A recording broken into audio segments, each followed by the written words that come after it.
I wanted to become a monk out of ego. So like I had failed at life, right? So I remember like being 26 and hearing from my friend who was like finishing med school, and I'm like applying for the third year in a row. And then so like, you know, what happened in my ego was like, oh, these people are better than me. How do I become better than them? So what I'm going to do is I'm going to become a monk. I'm going to become non-materialistic. Give it up. I'm better than you. You are successful, but I am a monk. I see you are chasing all of these monies. I'm better. Yeah. I'm developing It's these. a fantastic accent. If mine was that good, I'd have a whole different career. So I'd be selling out the garden right now. Unbelievable. how's your accent's not? Dude, it's not that good because my mom moved here when she was 14, so she has an accent, but it's not like the traditional accent. And my dad's is kind of off too. It's not like, it's so hot. I didn't have that like Indian accent in my house, so I didn't learn that. Yeah, so what's funny is my kids will do the accent. Really? But I don't know where they're learning it. Because we don't speak that way. My mom doesn't have it anymore. It's so weird. Like it's like genetic or something. Yeah, maybe. It's so they're like 6 and 8. I'd be a doctor if I had the accent. Yes, I'm missing this genetic component. This is because you're Pashtun this whole time. That's really what it is. Yeah, it's the green eyes, dude. Yeah, exactly. Fucking unbelievable.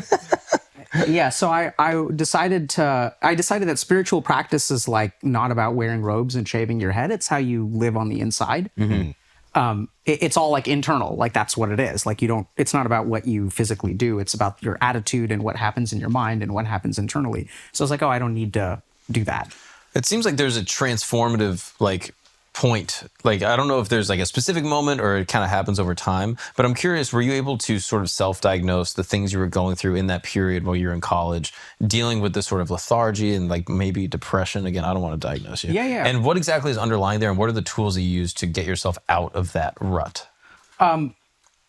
So I can absolutely look back retrospectively and understand exactly what was going on.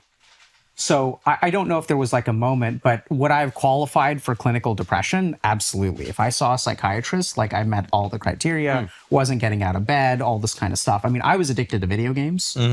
And so I think I probably could have been diagnosed that way. But I think in terms of the understanding, I think it happened really in phases, right? So the first thing that happened was I sort of learned from a perspective of ego and stuff like that. I was like, okay, I'm like doing all this stuff out of ego, so I'm going to just devote myself to like action.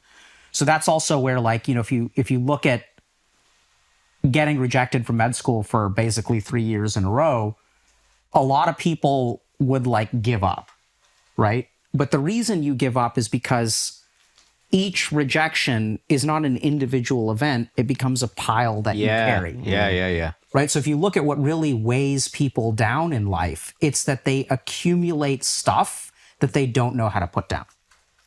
So in my case, every rejection, I'm like, oh, this is like me holding on to stuff. That's called a samskar. So I'm going to like let that go. I'm going to change the way that I view this, that I have I have this story. Samskar? Samskar. What does that mean? Sanskar is teaching, right? It's the same word, but it has a couple of different meanings. The way that I understand this is, so you know when we say like, oh, like I've been traumatized, like you carry emotional baggage, right? So if you sort of look at the way that human beings work, we have emotional experiences and we internalize them in some way. We carry them around. So a great example is I had a patient once who was engaged to be married when she found out her husband was like living a lie. So husband claimed to have a job, would leave the house every day, or fiance, would leave the house every day, would go to his parents' place, brown guy, okay? Would go to his parents' place, would just hang out there during work hours, and then would drive back. And his parents were putting money in his bank account. Wow. Yikes. So all of them were maintaining this lie that he's got like a career so that he can get married. And so she ends up like discovering this one day because someone sees him somewhere. And then he's, you know, he like goes to McDonald's or something and he gets spotted, I think literally at a fast food drive-thru. Yikes. In a different part of town, and she thinks that he's got an office over there, so she starts asking him about it, and he's like, oh yeah, like I had something, but she can tell that he's kind of BSing, so then she starts digging, and then basically like discovers like he's not employed and his parents are in on it, and they're like depositing money in his account. That's great. That's crazy. And so she's so terrified of this, then she gets into another relationship, And then this is how she ended up in my office, because she's now scared because her husband like won't let her look at her phone.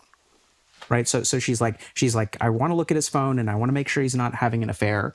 So the second person has given her no indication that he's unfaithful. But what happens is when she sees certain things. Yeah. So when she sees him on his phone, like texting people or whatever, like late at night, her brain has these prior experiences, which then interpret this completely normal thing with the context of her experience. Does that make sense? Yeah. So even though there's nothing wrong, I had this experience in the past, I'm carrying this experience forward and injecting it in the present. And if I don't know what y'all's like relationships are like, but we see this all the time in relationships where like they're not judging you. Yeah. They're judging all of their past, and they see their past in you. Yeah. Right. Which is why we'll talk about relationship baggage. We know as a society that people like carry stuff forward. Right. So what is the mechanism through which we carry that stuff forward? That's what in Sanskrit is called samskar. This is in psychiatry, we'll call it trauma. Okay. Where now you've been traumatized, so you like see the world in a different way.